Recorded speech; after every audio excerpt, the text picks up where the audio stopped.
Masarap ito, galing ng Nueva Ecija. Masarap ang longganisa sa Nueva Ecija.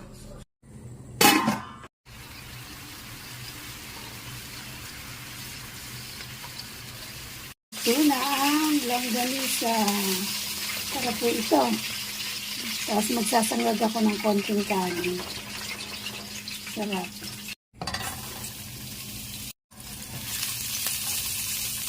Napakabango ng bawang. Buo-buo pa yung kanin. Sarap yan.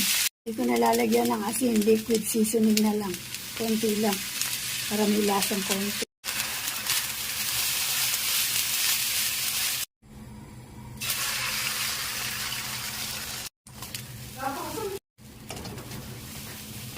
Po tayo. Luto na ang long silong. Gumawa ako ng suka na may bawang. Masarap na sausawan ng suka. Kain po tayo.